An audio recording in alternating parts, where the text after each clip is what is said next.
up? I got Naskin here with me. This ain't a diss song, but yeah, you know what it is. I'm a cheesehead, y'all niggas cheese whiz. Pittsburgh Steelers, that's nothing. That Super Bowl ring, that's nothing. Pull up in your town when you. How'd you feel out there today? I felt pretty good. Aaron, what happened to your back? When did it happen? And what's the best part? What's the last part, Ryan? What's the last couple of days when you lifting back? Oh, yeah, it kind of locked up on me last week. So I was just going through treatment Wednesday and Thursday and morning of the game. And then, just slowly feeling better every day. Thought about practicing yesterday, but, today was kind of a better option for me. Felt good out there. How'd you do it? How did it lock up?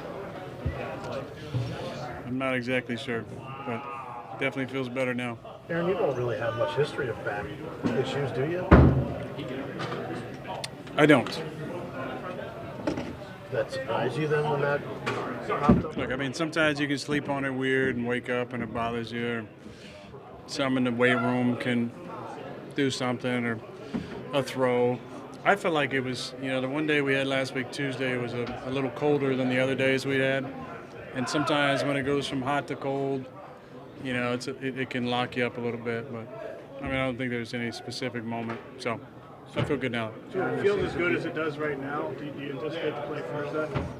That just depends on Matt and what he wants to do with us. Aaron, there seems to be a difference of opinion. Goody says he'd really like to see you out and take the snaps. Matt says either way is fine with it. Where do you come in on getting at least some game reps before you start? Well, kind of right where I always am. The practices are so much more important than the preseason. The looks that we see like on a day like today are invaluable reps. It's an attacking defense. It's different fronts. It's different pressures. Oakland does some different things over the last couple preseasons. It stress you at times, protection-wise. So it's not as maybe vanilla as you might see in the preseason. But the best reps I'm going to see all summer are in practice. If Matt wants us to play, we'll play and go out and compete. If not, I feel pretty good about where we're at. How do you feel like Deshaun, Tim, and Manny have done in these first two games? I think they've had some really good moments. The key with any backup is to try and find that consistency within a game because there's so many moving pieces in front of you. Most of the time, you're going to see different lines. There's different guys blocking in front of you. Deshaun got to go with the ones. Tim had a mixture of twos and threes with I think Lane and Elton were rotating in. So there's so many moving pieces in front of you. The key is just to be good on the communication and look for your matchups that you like. But I think they've really done some nice things. It'd be nice to get Manny some more throws because I think he's had a really nice camp. He's very athletic. He does some great things in and out of the pocket.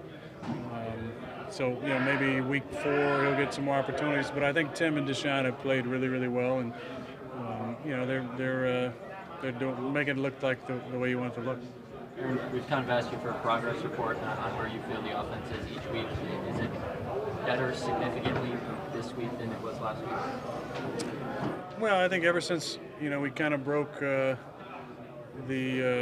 practices with the Texans, we've kind of fast-forwarded some of our stuff in the offense. And, as you guys can see from practice, there's different periods that we're working on where we're doing some tempo stuff. We have a no-huddle package in. I think we're doing some really fun stuff with our installs. And that's when the offense starts to get exciting, as you can see the possibilities within the scheme that we've put in. So I really like the way we've practiced. Especially the last 3 days I've been at practice. So last week, Monday and Tuesday, and then today. What's the excitement level for playing in Canada? Well, according to Cabby, he traded for me and made me part Canadian. So going back to the homeland is going to be a lot of fun. I've been to Canada a few times. Played a baseball regional series there when I was 13 in Nanaimo, British Columbia. I've been to Montreal.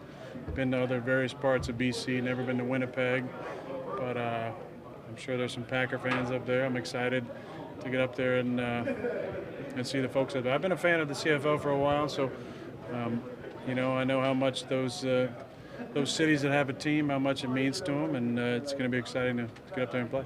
Aaron, what do you think of your receiver core? You've had some great ones over the years, and this one, just based only on resumes, is it one of them? Obviously, they haven't had a chance yet either. So what do you think you might have beyond 17? Just on resumes? I mean, I can't put it up there as the best receiving group we've had just based on resumes. I think it's definitely one of the deeper groups that we've had. There's a lot of guys with legitimate shots to make the team. Some guys who you didn't maybe think of before camp who've had incredible camps. And I'm talking about specifically Alan Lazard. I think he's had a really nice camp. He's made a bunch of plays. You know, he's always showing up on special teams. He does things the right way in practice.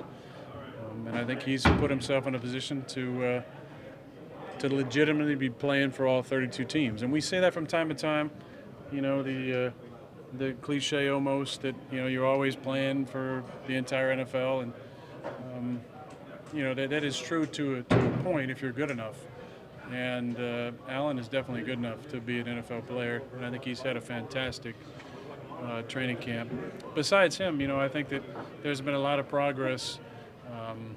Almost, I was thinking about it the other night, almost quietly, I think EQ has had a really nice camp. I think he's been very consistent. We haven't talked about him a lot, which in this case is actually a positive because it's almost like, yeah, well, he's on the squad. You know, he's been that good. I think it's almost been an understated, really solid camp for him. Obviously, MVS has really jumped up and played well. I think Geronimo, you know, has really looked like himself. You know, he's made a number of plays where you're like, okay, yeah, that's the Gmo that I remember from 16 and 17, making plays down the field and running routes and getting open. I think that Jamon has improved. You know, the thing I'm most happy with him about is, you know, we've been harping on him about his finish and his ball security. And you watch some of the plays he's made. He's catching the ball, he's tucking it, he's exploding. That's what you want to see. Jake, obviously, you know, every game he makes plays. So there's not much else to say about him. I think Darius Shepard has obviously made some plays. We need more consistency from him every single day. But what he's done on offense and then now on special teams, again, he's put himself in position to have an opportunity. So I'm excited about that group. There's a lot of, more than any other year, I think, there's just so much competition for spots, you know, 4 through whatever it might be, and that's pretty exciting.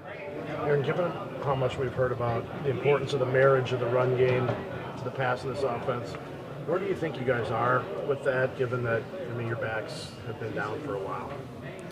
Well, we haven't had Jones or Williams.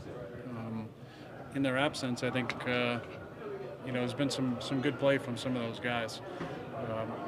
The marriage is not necessarily all about production. It's about what it looks like. And I think that's the beauty in this scheme and this offense is that the runs and the passes and the splits and the movement really ties together. And that's the beauty in it. Obviously, the play-action game is going to be improved when you're running the ball effectively. As we saw the other night, you know, maybe our most efficient drive was when we had a couple runs that popped, and then we hit a couple action passes and ended up scoring on that drive when we started kind of backed up. The key is, you know, establishing that run, but we really stress teams out with their gap control, their eye discipline, and the angles that we're trying to create in our run game. And I like the progress even more. I like when I turn around and see 33 in there, and he's making those cuts that we're all used to seeing. And you saw a couple of them today. You know, he just has that little extra gear that we saw for a long time last year in training camp, and as the year went on, you know, he obviously took off for us. Aaron, not to belabor the whole preseason playing thing, but Matt said a couple of times, you know, you've played a lot of football. Ryan said it today, but you haven't played it in this offense or with this play caller. And just from even if it's vanilla scheme, just from a tempo and communication process, why is it not important, I guess? Why is it not a priority or necessary to play in the preseason when there is so much that is moving? I think it's the way we practice. You know, the way that we practice, we do a number of periods where it is a call-it period, where it's an unscripted, move the ball type, where he's calling the plays in. I have to get us obviously lined up and the play, you know, given to the guys in the right manner and alignments and assignments and movement and motion. And we've done a number of those periods. I think that's the work that gives you confidence that this is not going to be a growing process from a play caller to, you know, quarterback standpoint. You know, it is what it is. The preseason, you don't carry those wins over to the regular season. I think I do find it interesting that some teams get a pass this time of year. I mean, the Rams don't play anybody, and not many people talk about that fact. Now, the counter would be, well, this is a new system. I get it, but we've spent a number of practices now from May and June and training camp in July and now in August running this stuff, running unscripted periods where he has to call the play in. I mean, I feel very comfortable in the offense conceptually, philosophically, enunciating the plays, getting us in the right formation, getting the checks within the play easily figured out. You know, I feel very comfortable with it. So if we didn't play, I'd feel great going into week one. If we did, I wouldn't really be worried too much about the results. I mean, if we go down and score a touchdown, it's not going to give me any more confidence than I already have in the scheme. If we go 3 and out, it's not going to dampen any confidence that I have in what we've established so far in the training camp practices. Aaron, Two more. We saw Trevor was having a really good camp before he got hurt in that Houston practice. Looked like he, really showed up today, and good to see him kind of picking up where he left off. Yeah, again, that's the tough thing about having so many guys. You know, if you miss a little bit of time, you're trying to jump back in the mix. Trevor has a different skill set, though. I mean, when he's healthy, has the ability to be a top-flight return guy in the punt and in the kickoff game, kickoff return. So the thing that, like you said, Mike, he has had a really nice off-season going back to when we put in the offense. He's the type of vertical receiver that Matt in this offense really likes, the ability to really use your speed and get on top and clear the top off or run some of those deep in-breaking and out-breaking routes that he's done a nice job of all camp. So he needs to get back in and make some plays and remind us, you know, how important he's been to this squad and the playmaking ability that he has. But again, you know, with him and Jake and Allen and Jamon and Darius, there's been a lot of really good competition.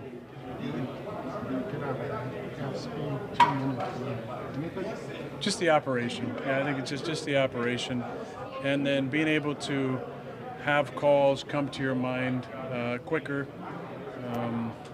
But it's always good to have, you know, any 2-minute drill you do, there's going to be different situations that come up that spark some good conversation afterwards. Why did you like this play in this situation? You clocked it after completion at 107 today. It took a while to get up there. It would have been better, you know, we'll talk about this. It would have been better to just actually run a play in that situation instead of clock it. And I'll kind of go through what I've done over the years. He'll talk about what he would have liked there. And then we'll, you know, remember that play for next time.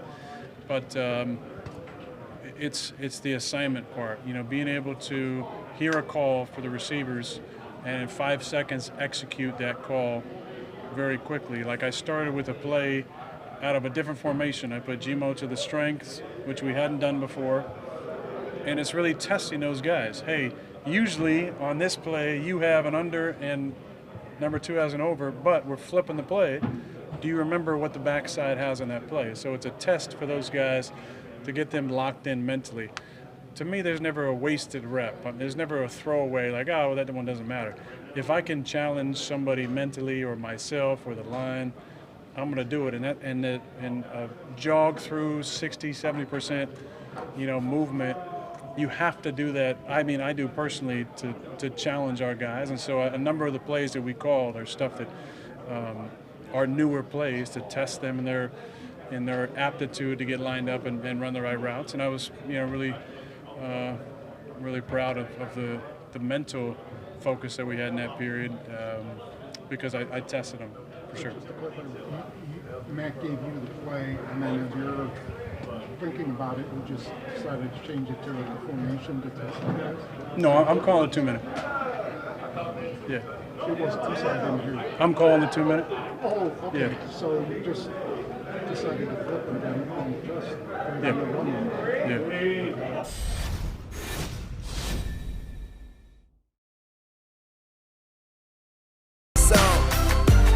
I just love my team.